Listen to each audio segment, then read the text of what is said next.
Hi, this is Sir Jericho and welcome to part 3 of the Arithmetic Sequence lesson series.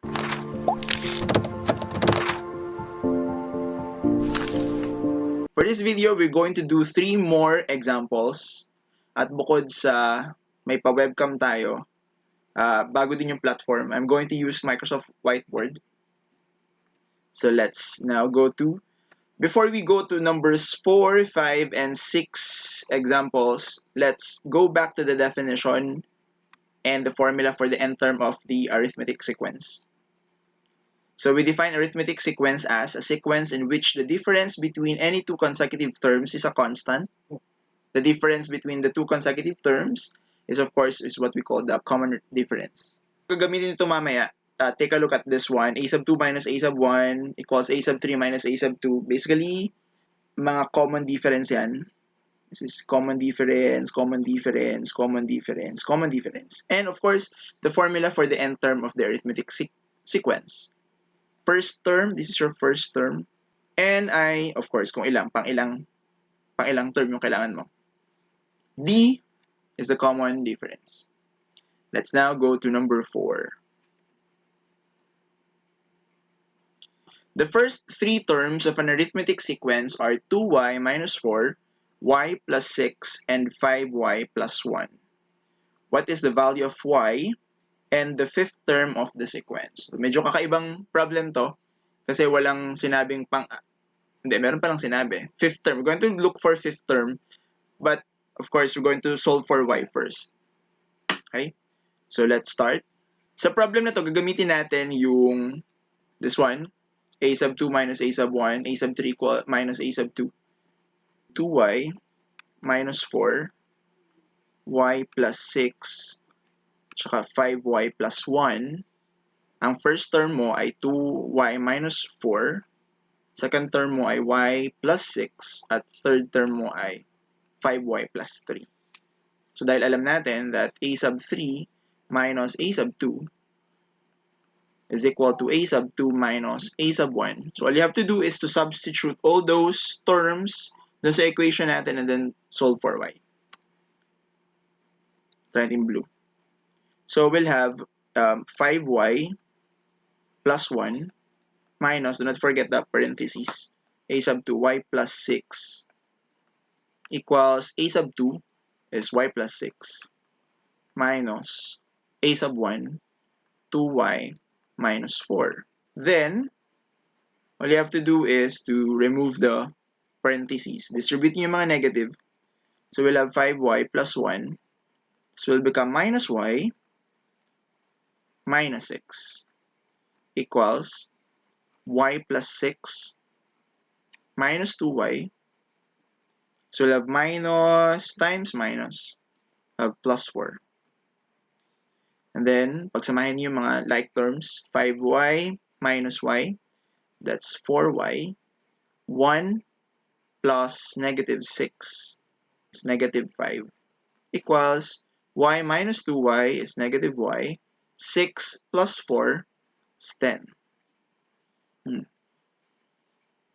So, for this case, let's move everything na may y sa left side, lahat ng walang y sa right side. So, we add y both sides para matanggal ang y dito. So, we'll have 4y plus y, that's 5y, minus 5 equals 10. And then we add, parang di maganda yung yellow, no? And then we add, blue na lang ulit. And then we add 5 both sides, plus 5, plus 5, para matanggal to. So, we'll have 5y equals 15. Kung okay lang sa inyo yung transpose, tama din naman yun. Walang problema doon. Okay, and then let's divide everything by 5. And therefore, the value of y is 3. Oh. Again, so we're now able to get the value of y. All you have to do is to look for the 5th term. Okay. So, i-substitute muna natin yung value ng y dito sa mga terms natin para makuha natin yung first 3 terms. Let's substitute. Dito muna sa first term na 2y minus 4, since your y is 3, so you'll have 2 times 3 minus 4 2 times 3 is 6 minus 4 is 2. So a sub 1 is 2. This one, 3 plus 6. 3 plus 6, that is 9. And for this one, 5 times 3 plus 1.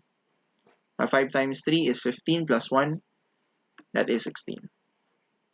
So in short, yung first 3 terms natin ay 2, 9, 16.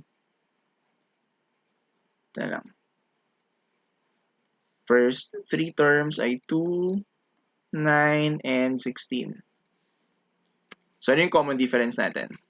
Common difference is pwedeng 9 minus 2 or 16 minus 9. So let's have 9 minus 2, 7. So our common difference is 7. We're going to look for the fifth term. Fifth term. So balik tayo, ano nga yung formula natin ng nth term ng arithmetic, biniligan ko ito na wala. Yan. Nth term ng arithmetic sequence, we have a sub n equals a sub 1 plus n minus 1 times d. Oops. Saan tong 5 na to? Dito. Yan. So, we have a sub n equals a sub 1 plus n minus 1 times d. Since we're looking for the fifth term, our n here is 5. So a sub 5 equals a sub 1. This is your a sub 1, a sub 2, a sub 3. So a sub 1 natin ay 2. Plus, your n is 5. So this will become 5 minus 1 times the common difference of 7. So, yan. So we'll have 2 plus 5 minus 1, that's 4, times 7. So 2 plus 4 times 7, that's 28.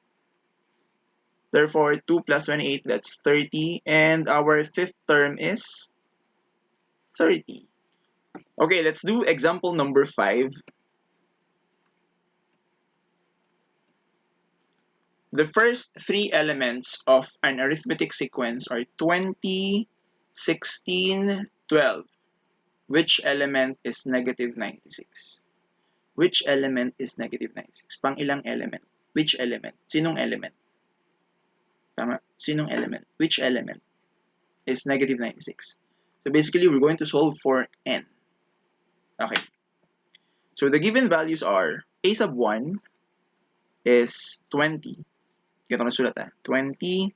Your a sub 2 is 16. And your a sub 3 is 12. Pababa. So, tama. Negative 96 yung hinahanap natin. So, mas mababa siya. Your common difference is pwedeng a sub 2 minus a sub 1 or a sub 3 minus a sub 2. So, we'll have 16 na lang. A sub 2 minus 20. So, we'll have minus 4. Ang tanong, pang ilang element ba to? Or sinong element? Which element eh? Which element is negative 96? Anyway, solve na lang natin si n. Tapos, which element? Which element is negative 96? Pang ilang element? Hindi eh. Which term eh? Pang which element is negative 96? O, sagot na lang natin kung may a sub 3 siya, a sub 3rd, a sub 4th element, ganun. So, from the formula, a sub n, may given na pala isa pala. A sub n equals negative 96. So, a sub n is equal to a sub 1 plus n minus 1 times d. Ang isosolve natin ay n. So, ang gawin natin is substitute na muna natin. Your a sub n is negative 96. Your a sub 1 is 20 plus n minus 1. Common difference is negative 4. So, we can subtract both sides, negative 20. Hindi pala, add negative 20 both sides. So, we'll have negative 116 equals, cancel. Now, distribute negative 4. So, we'll have minus 4n plus 4. And then, you add minus 4 both sides. So, we'll get negative 120 equals minus 4n. And then, divide both sides by minus 4. So, cancel na to. Your n now is, so, negative 120 divided by 4, and that is 30. So, ibig sabihin, which element is negative 96? So, negative 96 is equivalent to a sub 30. Or, negative 96 is the 30th element. Okay. Let's have the last example. Example number 6. How many terms are there in an arithmetic sequence with a common difference of 4 and with first and last terms 3 and 59? So in this case, given yung first at saka yung last term, tsaka yung common difference, we're going to look for how many terms are there. How many terms are there? So parang number 5 lang to. All we have to do is to solve for n. And let's write first yung mga given values. We have a sub 1, 3, a sub n, the last term, which is 59, and your common difference of 4. And using again your formula for the nth term of an arithmetic sequence, we have a sub n equals a sub 1 plus n minus 1 times d. Let's plug in all the values. We have 59 equals 3 plus n minus 1. Your d is 4. So we'll have 59. Move 3 to the other side of the equation, it becomes minus 59 minus 3. O kaya naman yung ginagawa din kanina na we add negative 3 on both sides of the equation. Plus, and then we can now distribute 4 to n minus 1. We'll have 4n minus 4. So 59 minus 3 is 56 equals 4n minus 4. You can add 4 on both sides para matanggal yung negative 4. You can transpose negative 4 to the other side. It will become 56 plus 4 equals 4n. 56 plus 4, that is 60 equals 4n. Tama ba? Divide everything by 4. And the value of n is 60 divided by 4, that is 15. Yan. Oops. So, ang tanong, how many terms are there? How many terms are there? So, there are.